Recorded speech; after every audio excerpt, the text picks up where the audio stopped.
U.S. Army leaders are expected to fire or suspend a significant number of officers and enlisted soldiers at Fort Hood, Texas, in a dramatic purge to correct a command culture they believe failed to address leadership failures and a pattern of violence that included murders, sexual assaults and suicides, U.S. officials said Monday.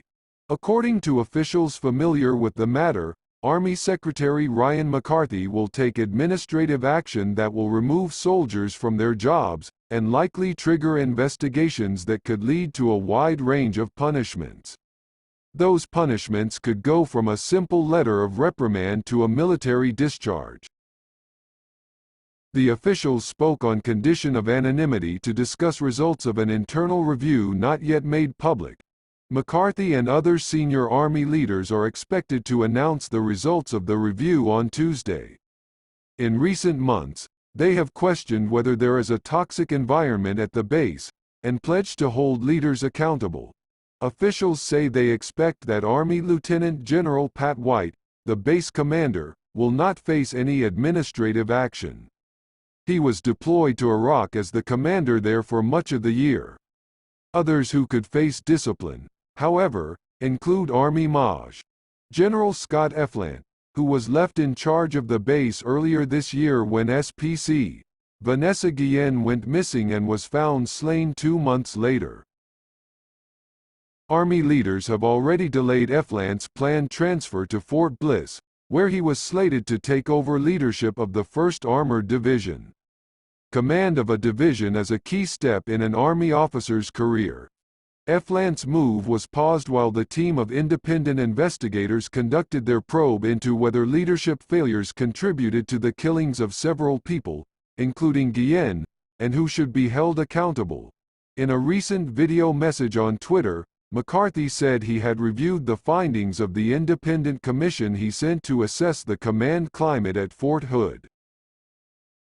He added, "Leaders, regardless of rank, are accountable for what happens in their units and must have the courage to speak up and intervene when they recognize actions that bring harm to our soldiers and to the integrity of our institution." According to investigators, Guillen, 20, was bludgeoned to death at Fort Hood by SPC Aaron Robinson, who killed himself on July 1 as police were trying to take him into custody. Guillen was missing for more than 2 months before her remains were found. Her family has said Robinson sexually harassed her, though the Army has said there is no evidence supporting that claim. The body of Private Major Morta was found in July near a reservoir by the base. In June, officials discovered the remains of another missing soldier, Gregory Morales, about 10 miles from that lake.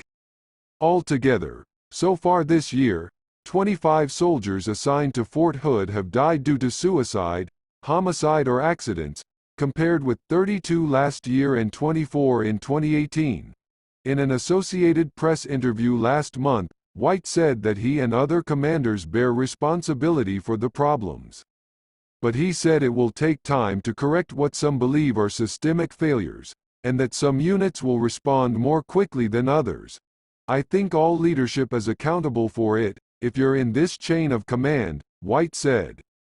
"We have got to do everything we can to get this back on track." Under Army procedures, when a soldier is fired or suspended from a post, it can often lead to a fuller investigation into the matter. While some can move on to another Army job, a firing or suspension can often signal the end of a soldier's career. Army leaders have said this year that they are concerned that 20 years of war have led the service to focus so much on readiness that they have paid less attention to the well-being of the soldiers and their families.